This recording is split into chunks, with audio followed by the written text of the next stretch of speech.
नमस्कार।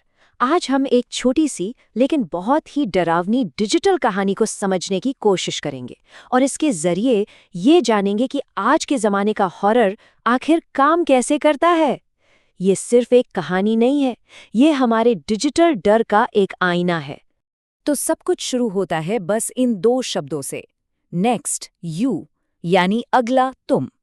सोचिए किसी के फोन पर बस यही एक मैसेज मिले, आरव नाम के एक लड़के के फोन पर बस यही मिलता है, बस यही दो शब्द, और यहीं से डर का पूरा सिलसिला शुरू हो जाता है। ठीक है, तो चलिए इसमें थोड़ा और गहरा उतरते हैं। होता ये है कि पुलिस को आरव का फोन मिलता है और उसकी स्क्रीन पर बस यही एक मैसेज जल रहा होता है। कोई कॉल लॉग नहीं, कोई दूसरा टेक्स्ट नहीं, बस एक चेतावनी। ये कहानी किसी भूत या राक्षस से नहीं, बल्कि एक टेक्स्ट मैसेज से शुरू होती है। स्टोरी टेलिंग की भाषा में ना इसे कहते हैं इंसाइटिंग इंसिडेंट, मतलब वो एक घटना जो पूरी कहानी को मोशन में ले आती है। और ये मैसेज इसका एक बेहतरीन उदाहरण है। ये तुरंत एक सस्पेंस और एक सवाल खड़ा कर देता है, अगला कौन और क्यों। लेकिन फिर होता क्या है? पुलिस, जैसा कि अक्सर होता है, इस मैसेज को कोई मजाक या बेकार की चीज समझकर इग्नोर कर देती है। ये हॉरर कहानियों का एक क्लासिक फॉर्मूला है ना, जब अधिकारी खुद ही चेतावनी को खारिज कर देते हैं। और देखिए, ये सिर्फ कहानी को आगे बढ़ाने का तरीका नहीं है, ये हमें एक बहुत ज़रूरी बात बताता है कि खतरा हमारी आपकी समझ से बिल्कुल बाहर है। पुलिस का इसे नज़रअंदाज करना ये एक सीधा सीधा मैसेज है कि देखो, कोई बचाने नहीं आने वाला, पारंपरिक तरीके यहाँ काम नहीं करेंगे, जो भी अगला शिकार है वो अब एकदम अकेला पड़ चुका है। तो चलिए अब आगे बढ़ते हैं और देखते हैं कि ये मामला कैसे बढ़ता है। कहानी अब एक पुलिस की केस फाइल से निकलकर एक घर के अंदर पहुंच जाती है। उसी रात केस पर काम कर रहा एक पुलिस ऑफिसर अपने घर पर है, एक ऐसी जगह जिसे हम सब सबसे महफूज मानते हैं। और फिर ये होता है, उसके फोन पर एक अनजान नंबर से मैसेज आता है, अपना कैमरा चेक करो। वो थोड़ा हैरान होकर अपने फोन का कैमरा खोलता है और उसे स्क्रीन पर अपना ही चेहरा दिखता है। लेकिन फिर स्क्रीन में उसके ठीक पीछे आरव खड़ा दिखाई देता है। ऑफिसर घबरा कर पलटता है, पर वहां कोई नहीं होता।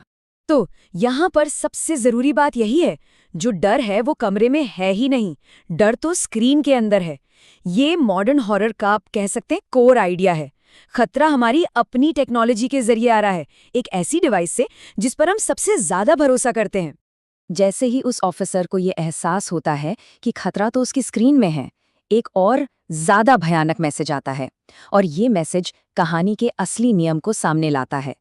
यहाँ भूत किसी एक जगह को नहीं सता रहा, वो फैल रहा है।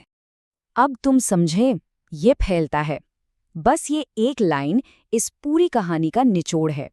ये हमें साफ साफ बताती है कि ये कोई टिपिकल भूत की कहानी नहीं है। ये एक श्राप है, एक अभिशाप जो एक इंसान से दूसरे तक फैल रहा है, बिल्कुल किसी वायरस की तरह। इस तरह के हॉरर के लिए एक टर्म है, वायरल हॉरर। बिल्कुल जैसे कोई वीडियो वायरल होता है। याद है फिल्म द रिंग की वो शापित वीडियो टेप? बस वही कॉन्सेप्ट है। यहाँ पर जो डर है वो एक वायरस की तरह काम करता है, जो टेक्नोलॉजी के जरिए एक इंसान से दूसरे तक फैलता है। मतलब अब भूत किसी पुरानी हवेली में नहीं रहता, वो तो किसी के भी फोन में हो सकता है। कहानी के आखिरी पलों में हम देखते हैं कि घर की लाइटें टिमटिमाने लगती हैं और अगली सुबह तक वो ऑफिसर वहां से गायब हो चुका होता है। और कहानी ठीक वहीं खत्म होती है जहां से वो शुरू हुई थी। ये देखिए, ये जो लूप है ये सबसे ज्यादा डरावना है। कहानी की शुरुआत में आरव का फोन मिलता है और अंत में उस पुलिस ऑफिसर का, और दोनों पर एक ही मैसेज लिखा है, नेक्स्ट यू।